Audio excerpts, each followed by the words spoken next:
Visayas, and Mindanao. I'm Sheila Salaysay and welcome to Balitang Pambansa. Tonight's headlines. President Ferdinand R. Marcos Jr. leads the kickoff of the Filipino Food Month 2025. The admin senatorial bets continue their campaign, this time around in Rizal. The Department of Foreign Affairs, or DFA, is extending assistance to 3 Filipinos arrested in China for alleged espionage. Filipino food has flair in preparation and presentation and is flavorful. And on the kickoff of Filipino Food Month this April, the President took pride in hailing the country's cuisine and culinary tradition that reflect a richness of heritage and culture and a standout identity showing compassion and care in sharing with others, whether stranger, friend, or family. Our Kenneth Pasyente has more. From traditional rice cakes, thirst-quenching drinks, various desserts, and other dishes, it was truly a food is life moment during the kickoff of Filipino Food Month 2025. The event was officially led by President Ferdinand R. Marcos Jr. with this year's theme, Sarap ng Pagkaing Pilipino, Yaman ng Ating Kasaysayan, Kultura at Pagkatao. The President emphasized the Filipinos' love for food and their exceptional talent in cooking, highlighting its importance in shaping national identity. Mga kababayan, sa pamamagitan ng ating mga pagkain, matutuklasan natin ang ating pagka-Pilipino. Malikhain, matatag at may malasakit sa kapwa. Malikhain, dahil nagagawa nating putahe ang mga pangkaraniwang sangkap. Matatag, dahil kahit sa panahon ng mga kakulangan, nagagawa pa rin nating ipagdiriwang ang kahit kaunting pagkain. May malasakit sa kapwa dahil sa tuwing may salo-salo, lagi nating naaalalang magdala ng pagkain sa ating kapitbahay. The President also stressed that the program served as a platform to enrich, preserve, and promote our nation's food heritage while supporting various industries, farmers, and agricultural communities. The event also highlighted the importance of Filipino culinary traditions as an integral part of our culture and a key driver of tourism. Ngayon, ang gusto ng mga turista, meron silang nakikita, meron silang nararanasan na masayang ginagawa at napakalaking halaga na ipakilala natin ang pagkaing Pilipino. Dahil kapag nakakain na ang isang dayuhan ng masarap, kahit anuman na klaseng Filipino food, basta't natikman na niya, malaki na ang kanyang pag-unawa sa kultura ng Pilipino. In line with this, the President assured that the government continues to take steps to ensure that food remains accessible and affordable for every Filipino. Kabilang dito, ang Kadiwa, ang 29 peso program, at saka yung Rice for All, ang pagtatakda ng maximum suggested retail price sa baboy, at ang paglalaan ng pondo para sa programang mga pang-agrikultura upang matiyak natin na ang ating nilalagay sa hapag ay masustansya at abot kaya. Sa ganitong paraan, ang mura at dekalidad na pagkain Pilipino ay mabibigay lakas sa ating katawan na pagpapayaman pa sa kultura natin at pagkakakilanlan. Entrepreneurs also welcome this platform as an opportunity to showcase their products. Malaking tulong po itong event na ito kasi dito po namin napapakilala yung aming farm. Natutuwa sila na may mga produkto pala na mga ganito sa sarili naming bayan. The President also recognized the hard work and dedication of farmers and fisherfolk who continue to ensure there is food on the table for every Filipino. Filipino Food Month is celebrated every April under Proclamation number 469, led by the Department of Agriculture and the National Commission for Culture and the Arts. From PTV Manila, Kenneth Pasyente, Balitang Pambansa. The President did not run out of superlatives in touting his handpicked bets for the Senate in the 19th Congress before the people of Rizal and Antipolo City earlier today. He hailed their integrity, length of experience, and track record. But then someone in the slate was apparently missing, as we hear more from our Mela Mismoras on this 12th campaign rally of Alianza this afternoon in Antipolo. Solutions, not confrontations. That's what the country needs for further progress and development. President Ferdinand R. Marcos Jr. highlighted this as he led today's campaign rally of Alianza para sa Bagong Pilipinas in Antipolo, Rizal. During the program, the chief executive personally rallied for support for the administration's senatorial candidates, including Makati City Mayor Abby Binay, former DILG Secretary Benher Abalos, Congressman Erwin Tulfo and Camille Villar, Senators Bong Revilla, Francis Tolentino, Pia Cayetano and Lito Lapid, and former Senators Tito Soto, Manny Pacquiao and Panfilo Lacson. Ang tinutunguan po ng alyansa ay ang kapayapaan at ang kaunlaran. Ang kailangan po natin para mag-unlad tayo ay hindi po ang pananakot at paninigaw. At ang kailangan po natin ay ang solusyon. Hindi ang mga maiinit at maanghang na mga salita na wala namang kinalaman sa problema, wala namang kabuluhan sa buhay ng ating mga kababayan. The president said the Alyansa coalition candidates have enough experience and extensive knowledge, which is why they deserve the vote of our countrymen. As a response, the crowd had nothing but loud cheers and applause, a clear proof of their strong support for the administration. Napakadali pa para sa akin na mangampanya para sa ating mga kandidato dahil kilalang-kilala naman kung kikilatisin po natin, isa-isa yan, lahat po yan starring, pinagsama-sama po natin. Lahat po ng pinakamagaling at pinakamabuti at pinakamasipag na mga nagsiservisyo publiko. From PTV, Melalas Moras, Balitang Pambansa. The Chinese state-run news outlet reported on Thursday that 3 Filipinos were arrested in Beijing for alleged espionage. The incident is expected to fuel further discussions about national security and international relations. PTV's Patrick De Jesus has the report. 3 Filipinos were arrested in China for alleged espionage. According to the report of a Chinese state-owned media outlet, the activities were conducted near military facilities and focused on military deployments, allegedly under orders from an intelligence operative in the Philippines. The Filipino suspects reportedly admitted to the activities. According to the Chinese Foreign Ministry, they will strictly handle the case. The Department of Foreign Affairs or DFA has been made aware of the complaint being faced by the 3 arrested Filipinos. Appropriate assistance is being provided, including legal support.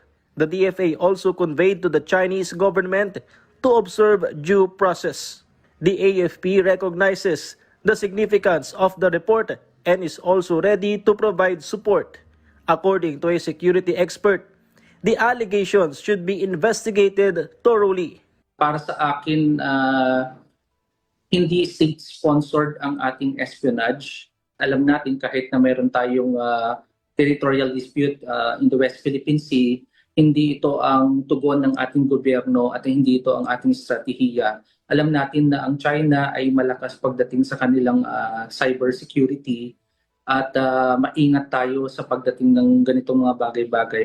This could also be China's response, especially since a string of Chinese nationals have also been arrested in the Philippines for alleged espionage, now totaling more than 10 just this year. We see some retaliatory acts at hindi kinakailangan dapat ganito ang mangyari. Kinakailangan dapat mag-usap yung dalawang bansa kung ano ang mga mitigations dahil nag-escalate lamang yung problema natin pagdating sa ganito. Cabalsa also advised Filipinos in China to be cautious. Maaring nadadamay sila dito sa hidwaan na ito, pero meron tayong mga mechanisms kung paano natin sila maproproteksyonan at nandoon ang ating embahada para tulungan sila. Hinihiling din natin ang ating gobyerno na sa pagdating ng mga ganito, ibigay natin lahat ng pangangailangan ng ating mga kababayan na naiipit sa hidwaan. Hindi pwedeng maipit ang kapwa Pilipino natin pagdating sa mga ganitong sitwasyon. Meanwhile, the West Philippine Sea could be a factor if Taiwan is attacked. A maritime law expert says China's artificial island there could be used. Yung sa Mischief Reef at saka yung sa Fiery Cross at isa pa, no? Yung mga military bases na yon, sigurado gagamitin nila para ang mga ibang bansa na maaring gustong tumulong sa Taiwan or at the very least para sakalin ang maritime trade na papunta sa Taiwan. tayo maapektuhan yan dahil necessarily mag-interfere din sila doon sa ating maritime trade na dyan din nagdadaan. China has concluded its military drills around Taiwan, wherein earlier, the Philippine government dismissed fears and insisted that having a contingency plan to rescue OFWs there is normal. From the People's Television Network, Patrick De Jesus, Balitang Pambansa. Following the palace reassurance to the public on the new tariffs imposed by United States on imports from over 100 trading partners, including the Philippines, House Ways and Means Committee Chair Joey Salceda believes that the policy shift could also present potential opportunities. Salceda acknowledged that sovereign nations have their right to set their own trade policies and expressed surprise that the tariffs imposed on the Philippines were lower than he initially expected. He further noted that compared to its competitors, the Philippines faces relatively lower retaliatory tariffs, suggesting that there may be opportunities worth exploring despite the new trade measures. Filipinos should not worry about the United States' imposition of a 17% reciprocal tariff on imported goods from the Philippines, according to the Philippine Chamber of Commerce and Industry, or PCCI. The PCCI explained that while tariff may cause a slight increase in the prices of affected products, its overall impact on consumers will be minimal. The U.S. has already imposed tariffs on imported goods, and the additional 17% will be applied as well. This means that some previously tariff-free items will now be subject to taxation. Despite this, the PCCI views the development as an opportunity to improve pricing strategies for Filipino export goods. The House of Representatives condemned the misuse of Special Protocol Plate Number 8 by a motorist in a viral video. House Secretary General Reginald Velasco suggested the plate was likely fake due to the lack of security features. He called for an investigation and accountability for the individual involved, highlighting that using a fake plate is illegal. Several Congress members also urged stricter enforcement of protocol plate rules. After the clock struck a minute past midnight today, the deployment of Comelec automated counting machines, all set and boxed up, was on, making it out of their Binyan, Laguna warehouse and off to their respective hubs nationwide. Approximately 3,700 automated counting machines, or ACMS, are headed for distributions Comelec's regional hubs in Mindanao, Kidapawan, Iligan, Zamboanga, and the Caraga region, all in time for scheduled repeated testing well before Election Day. Once all ACMS in the first batch are delivered to their respective recipients, the distribution of contingency units is soon to follow, after which the shipping and handling of ACMS and their contingency hardware for international destination is next in line. At least 16 countries are slated for ACMS and blank ballot deliveries. In other developments, the poll body was confronted by officers of the PDP Laban who questioned the logic and wisdom of affording online voting to certain migrant worker groups. Comelec Commissioner George Garcia assured them of reply in due time. Relatives of extrajudicial killing, or EJK, victims have sought the assistance of the National Bureau of Investigation, or NBI, to address the online bashing they have been experiencing after the arrest of former President Rodrigo Duterte. Among those who reached the NBI was Aling Sheila, who recently became a target of online attacks after a photo of her holding an image of her slain son circulated on social media. Accompanied by human rights lawyer attorney Cristina Conti, the victims' families are urging the NBI to help identify individuals behind the spread of false information against them and requested the NBI's assistance in uncovering the real names and addresses of those allegedly posting fake news online. The victims also believe that the perpetrators are supporters of former President Duterte. Stay tuned, we will return after these messages.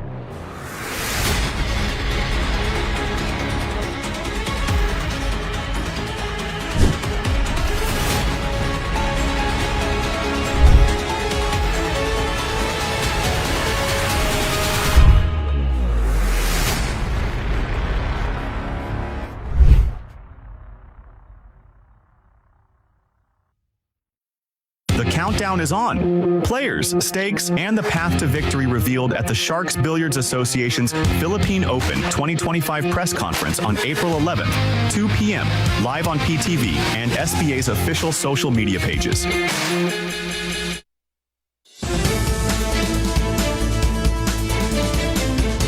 To ensure smooth traffic flow and the safety of travelers during the Holy Week, the Metropolitan Manila Development Authority, or MMDA, is set to deploy more than 2,000 personnel and nearly 500 vehicles to major bus terminals, seaports, and airports as part of Oplan Metro Alalay Semana Santa. The MMDA will enforce a no day off, no absent policy for its personnel on April 16, 17, and 21 to maximize manpower on the ground.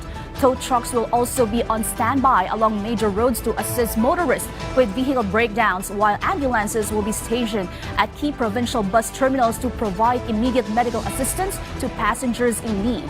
Meanwhile, provincial buses will be allowed to pass through EDSA from April 9 between 10 p.m. and 5 a.m. from April 16 to 20. Following the arrest of a foreign vlogger in Taguig for disrespecting security guard, the Bureau of Immigration, or BI, plans to closely monitor foreign bloggers visiting the Philippines to ensure compliance with the laws. According to the agency, foreign content creators must respect the country's laws while filming and producing content. The BI believes that stricter monitoring will help immigration officers assess the purpose of a foreign national's visit. Meanwhile, the palace echoed the stance and stressed the need to protect the public from any form of harassment and bullying. According to the palace, President Ferdinand R. Marcos Jr. has been made aware of the incident and stated that it should serve as a lesson for all content creators, whether foreign or local, reminding them that every right comes with corresponding responsibilities and obligations. Recognizing the crucial role of the semiconductor and electronics industry in the country's economic growth, President Ferdinand R. Marcos Jr. has established an advisory council aimed at enhancing the sector's global competitiveness. These and other stories in tonight's Business Wrap from the Philippine News Agency.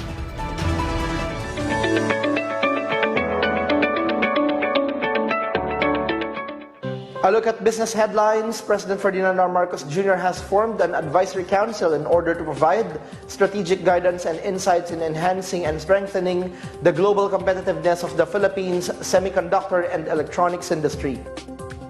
The SEI Advisory Council was created under Administrative Order 31, signed by Marcos on March 28. According to AO 31, the Council is directed to ensure that the PSEI roadmap aligns with the country's national economic development objectives. This will serve as the President's primary advisor on matters concerning the sector's growth, promotion, and competitiveness. Frederick Go, Special Assistant to the President for Investment and Economic Affairs, will chair the SEI Advisory Council, while Trade Secretary Maria Cristina Aldegarroque will be the Vice Chairperson. Meanwhile, the Philippines has a chance to boost its agricultural exports to the United States. This after U.S. President Donald Trump mandated a 17% tariff on the country's goods.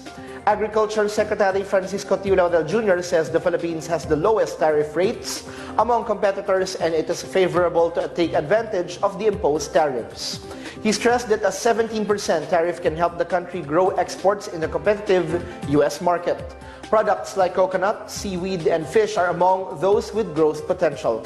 Competitor countries such as Vietnam face a 46% tariff, 36% for Thailand, 32% for Indonesia, while other ASEAN countries like Cambodia are charged 49% and Malaysia 24%. That's a wrap for this week's business headlines. Happy weekend, everyone! From the Philippine News Agency, I am Bench Bondok for Balitang Pambansa.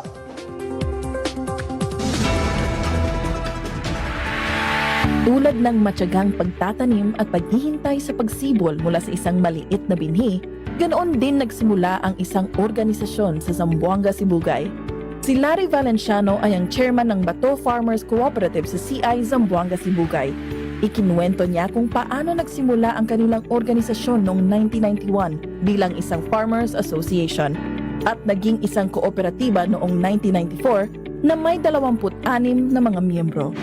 Sa una, nagsugod may as a farmer association, mainly sa among mga members was to invest in rice industry. And when we discovered that the calamansi industry is more profitable than rice, then we shift to the calamansi industry. Mula sa kanilang simpleng pagsisimula sa pagtatanim ng palay at kalamansi, pinalawak na nila ang kanilang saklaw sa ibang mga produkto. Isa sila sa mga organisasyong nakatanggap ng iba't ibang farm machineries and equipment noong ika-24 ng Mayo. Sa isang engrandeng okasyon ng mga titulo ng lupa at makinarya na pinangunahan mismo ni Pangulong Ferdinand Bongbong Marcos Jr. Daghang salamat sa among pinakamalangga nga sekretary sa Department of Agrarian Reform, sa aming mahal na Pangulo, Ferdinand Bongbong Marcos Jr. Ito ang mga pag-unlad ng ating mga magsasaka dito sa Sibugay.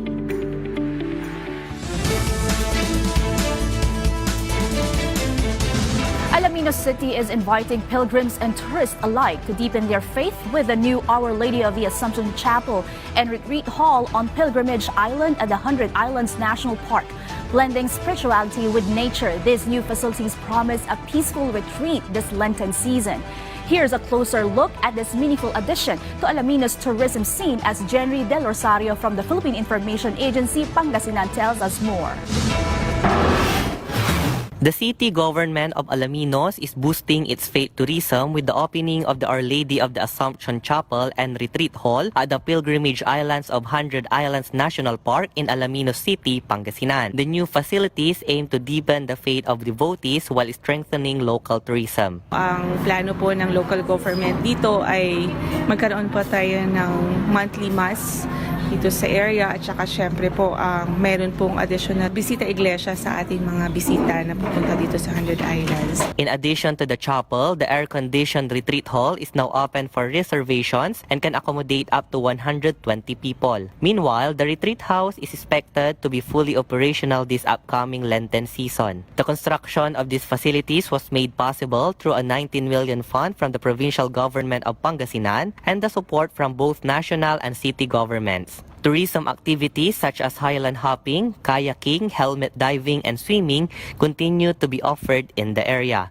With the expected influx of visitors this dry season and the upcoming Lenten season, the city government of Alaminos assured the public a safe and well-organized pilgrimage experience for all. Yung chapel po ay magandang addition since nagre-represent po yun ng devoutness ng mga Filipino. Ito rin po yung nagpapatunay na yung culture po nating mga Pinoy ay deeply rooted sa religion. For those interested to visit the 100 Islands, inquire at the Alaminos City Tourism Office at Lookup Wharf or message the Alaminos City Tourism and Cultural Affairs Office through their Facebook page for prices and to make reservations. With the enhanced facilities of Pilgrimage Islands, Alaminos City offers a deeper and more meaningful faith experience where spirituality, culture, and nature unite. From the Philippine Information Agency Pangasinan, Jenry Del Rosario, Balitang Pambansa. A proposed bridge linking Biliran and Leyte could reshape Eastern Visayas as part of a 238.5 billion pesos development package for 2026. Alet Reyes from the Philippine Information Agency Leyte tells us more. A proposed bridge linking the provinces of Biliran and Leyte is one of the top big-ticket, high-impact projects included in the 238.5 billion pesos package of programs, projects, and activities endorsed by the Regional Development Council in Eastern Visayas for 2026 funding. The new Biliran Bridge, a parallel bridge project to replace the 50-year-old Biliran Bridge, is one of those included in the proposed 177.45 peso budget allocation for infrastructure and utilities development. The Council has also endorsed funding support of 28.35 billion pesos for economic development, 28.28 billion pesos for social development, and more than 4 billion pesos for development administration. Meanwhile, other key projects included in the endorsement are the Benjamin Romualdez International Convention Center, the Visayas Sports and Tourism Complex, the new Biliran Bridge, and establishment of the Philippine Public Safety College. During his last visit to Region 8, President Ferdinand R. Marcos Jr. pledged his commitment to accelerate regional development and significant regional challenges, including chronic water shortages, declining agricultural and fishery production, and high power costs. However, Department of Budget and Management 8 Regional Director Imelda Lacera said RDC 8 only has a batting average of 17% of its endorsed projects. In 2025, of the 157 billion pesos RDC endorsed projects, only 29.2 billion pesos made it to the General Appropriations Act. RDC endorsement is based on the readiness of these proposals to be implemented once it gets funded. So dyan pa lang medyo may nagsasara pa pagkat screen na. From the Philippine Information Agency, Leyte, Alet Reyes, Balitang Pambansa. The Department of Science and Technology, or DOST, is helping provide power to Mimaropa with 135 solar energy systems which will benefit more than 5,000 people. A sapit from the Philippine Information Agency, Mimaropa, tells us more. Some 5,400 individuals across the Mimaropa region have benefited from 135 solar energy systems that were installed by the Department of Science and Technology. With a total investment of 44.6 million pesos, DOST Mimaropa said that this project has taken significant steps to improve the lives of Mimaropans. According to DOST Mimaropa Regional Director Josefina Abilay, this initiative is part of the agency's commitment to promote sustainable energy solutions in remote areas, helping to enhance local infrastructure and provide communities with a reliable and renewable source of power. Marinduque leads the region with the highest number of solar energy systems with 58 installations, while Occidental Mindoro follows with 27, Oriental Mindoro with 26, Romblon with 13, and Palawan with 11 installations. DOST added that these systems are strategically placed in various community facilities such as multipurpose buildings, water systems, street lights, covered courts, evacuation centers, schools, recreational parks, and museums. The DOST is taking proactive steps toward a sustainable and environmentally friendly future by adopting solar energy solutions. The DOST continues its programs and projects that aim to further develop science and technology in the Mimaropa region.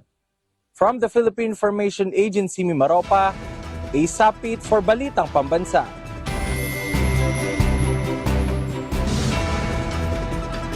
And that concludes our rundown of the latest, widest, and most comprehensive news and information from all across the nation. This is your trusted news source, always ready to inform and serve the Filipino people. Catch Balitang Pambansa again next week at 7 a.m., 12 noon, 6 p.m., and 9:30 p.m. for more updates and developments. From PTV, I'm Sheila Salaysay, and this is Balitang Pambansa.